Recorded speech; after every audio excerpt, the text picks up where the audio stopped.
Great. Hello, everybody. This is going to be helpful with the wind. I'm Lee Jordan, the Executive Director of the Verona Area Chamber of Commerce. Woo! Chamber! A plug for us. And I would like to welcome Kismet Books to our community today. This is so exciting that someone takes their passion and their dreams and turns it into a locally owned small business. And we are so excited to have a bookstore here in Verona, one to call our very own.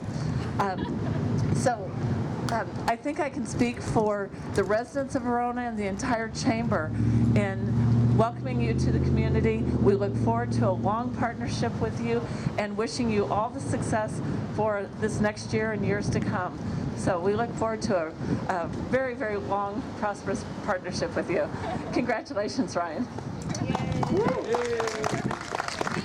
Now, hopefully Ryan will tell us a lot about her business and how it came to be, hours, all sorts of things. Okay. All right. Hello, everybody. Thank you, Lee. I'm really excited to be a part of the chamber here in Verona. So this is sort of a lifelong dream Justin and I have had. We are high school sweethearts, talked about it since we were kids, basically. So now we have kids of our own and want to make a family business, and we couldn't think of a better place than Verona. So yeah, we'll be open Tuesday through Sunday, 10 to 7. Forever and forever, hopefully. All right, thank you, everybody. Okay, ready? Is everybody ready? Yep. 1, 2, 3. Oh, no. You got it. There we go. Yay! Woo! Oh, that's not bad luck. Thank you. All right. You get to also. So we also have Jesse coming up to talk about the Matt's House, which is going to be such an essential part of our business. So come on up, Jesse. Oh, great. Thank you. Hi, everybody.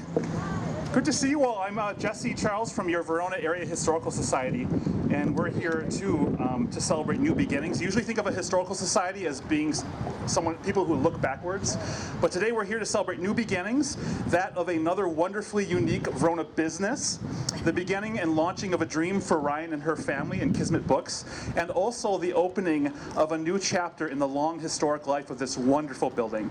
And speaking of chapters, and by the way, there's lots of book metaphors in here, I warned you ahead of time. I'm curious which chapters people remember of this building. So raise your hand if you remember this building when it was a flower shop. Okay, a lot of hands. How about a car dealership? Oh, there's a hand over there. How about a gas station? Oh, we're back to the 40s now. How about Verona's post office? Okay, that was the late 1800s. That's a trick question. How about when it was the most impressive brick house in town? Okay, everyone's hand should be up because it still is. That was a trick question too. So, when Kismet Books celebrates their 50th anniversary and opens their 10th location in Wisconsin, yes, we're all going to look back at this day, and we're going to have the pictures. That's why you bring a historical society to a grand opening, to document it.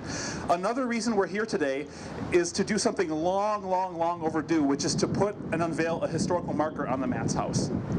Hallie from the Purple Goose, the previous tenant, mentioned to me that people would stop by and ask about this old building.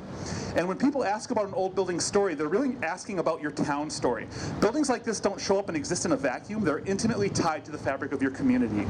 Like rings on a tree, your historic buildings grow layers for each year your town grew, absorbing each era of history. And like a tree, this goes on until you chop them down. But if you don't chop them down, like we didn't hear, that tells something about your city as well. So what do the layers of the Matt's House tell us about Verona? I told Rye, and you can vouch for this, that we could do this plaque some other day, we could unveil it, but she requested we do it today. She said that her and Justin back in high school grew up around a lot of old houses with little shops in them, and they started dreaming of owning one themselves. And the Matt's House was that final little push to get the dream going. So to jump back 176 years, this house itself started as a dream. The story of this home starts in 1844 when school teacher Josiah Matz, his pregnant wife Lydia, and their 4-year-old son William took a long ride from Pennsylvania in a wagon to a new place that wouldn't yet be called Verona for 3 more years. They were actively involved in our early community, and around 1848 they built this home. It was Verona's first brick house. It was a remarkable site for that time and drew attention from the surrounding area.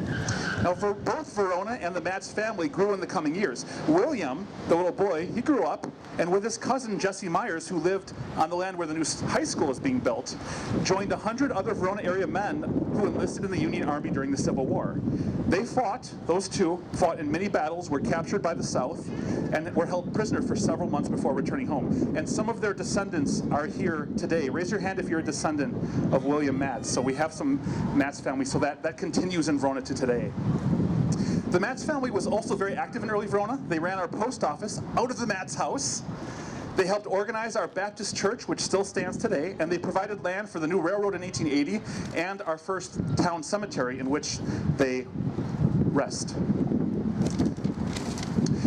Now, after the Matz family came the Roethlisbergers. Raise your hand if you knew the Roethlisberger family. Oh, we've got a couple over there. So Fred and Mildred came here in 1927. Fred was a farmer, but appears to have also had a dream, that of owning his own auto service station. Mildred's dream was teaching, and she taught at the Verona Graded School, the building that still stands up across from the water tower that was formerly New Century. Mildred was a devoted teacher for 40 years, and Fred was a volunteer Verona firefighter. So you can see, again, the spirit of community added another layer to this building. What's interesting is another dream launched on this very spot in 1996 when three women named Jody, Donna, and Rhonda teamed up to create their own flower shop called the House of Flowers, you may remember, which served Verona for many years. Now, when you take them, along with Hallie and the Purple Goose and Ryan with Kismet Books, this building has a strong history of women-led businesses, which shows you how as the world and Verona evolve, the Matz House welcomes each new chapter along the way. So thank you for your attention. And as we look to the future, I just really have to mention quickly a thank you for those who recently helped secure this building's place in Verona. The city of Verona, who put permit protections on it back in 2016. Troy Rost and his team, where's Troy? There he is, who did his team and him did the hard work of the most recent renovation. Hallie and the Purple Goose, who helped the building find purpose in the last few years after the most recent revival. And also, obviously, Ryan and her family for launching another dream today with Kismet Books. We're going to have, if a member of the Matz family could step forward, please. We're just going to take the cover off the plaque, and I just want to really quick thank you for taking this moment with us to pause and reflect on this special place, and thank you for your interest in Verona history. Kathy, are you gonna be the one? Alan? Both of us. Do you guys have anything you want to say? No. They told me no ahead of time, but I still wanted to ask them. Okay, thank you. Will you send it to me? Yeah, I'll send it to you. So go ahead and take it off. All right, yeah.